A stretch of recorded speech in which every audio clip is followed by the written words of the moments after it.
Une autre composante qu'on doit enseigner s'appelle limite de stabilité fonctionnelle. Juste une petite note en passant ici. Les hommes, leur centre de gravité est alentour du sternum, parce qu'ils ont les épaules plus larges, le tronc plus large que les femmes. Pour nous, les femmes, c'est au niveau du bassin, notre centre de gravité, parce qu'on a nos hanches sont plus larges. Alors, ça peut expliquer pourquoi des fois les hommes et les femmes réagissent différemment quand ils travaillent leur stabilité à cause du où que le centre de masse est placé. Pour travailler les limites de stabilité fonctionnelle veut simplement dire c'est comment je peux déplacer comment je veux déplacer mon corps sans que mes pieds bougent ou que je suis obligé de prendre un pas pour essayer de reprendre mon équilibre. Fait que le pourcentage d'une personne à l'autre va être complètement différent, dépendamment de leur habileté, de leur flexibilité, etc. Il y a des choses avec les deux prochains exercices qu'on va faire.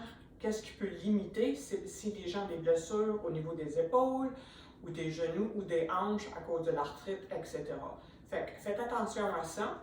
Alors, je vais vous démontrer deux exercices, mais modifiés si vous en avez de besoin. Le premier exercice, je m'approche du mur, je commence avec les jambes à la largeur de mes hanches, et tu demandes aux gens, touche à gauche, touche à droite, le plus loin qu'ils sont capables.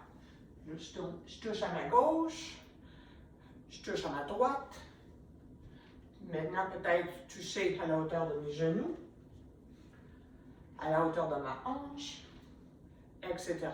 Maintenant, tu demandes d'aller un petit peu plus loin. Fait que je vais aller le plus haut possible. Mais je ferai la même chose, tu demandes la même chose de mon côté droit, le plus haut possible, peut-être le plus loin possible, sans que mes pieds bougent ou soient obligés de me déplacer. Tu peux faire la même chose.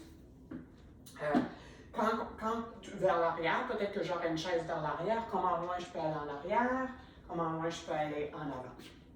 Quand on est placé comme ça, on commence avec les jambes à la largeur des hanches. Quand les gens deviennent plus habiles, les pieds sont rapprochés, alors ma base est plus étroite, alors ça va être un petit peu plus difficile pour moi à le faire.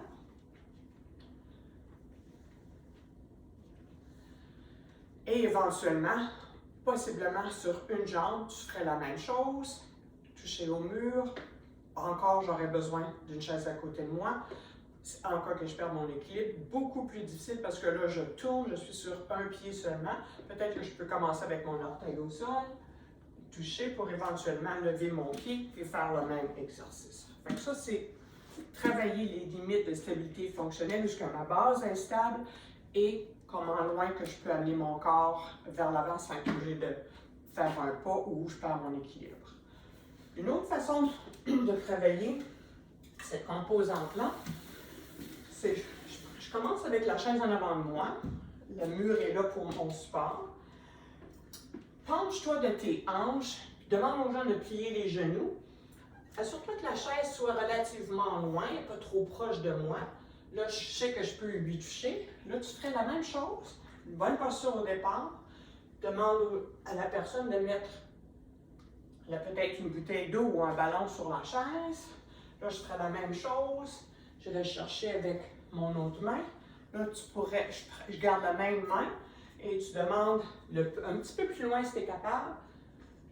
Là, mes talons commencent à lever, c'est mon maximum. Je relève. Je fais la même chose de l'autre côté. J'ai un peu plus de facilité avec mon côté gauche que mon côté droit. Alors, faites attention à ça. Avec les gens, c'est pour ça qu'on change le bras droit et le bras gauche. Alors, on a ces deux idées.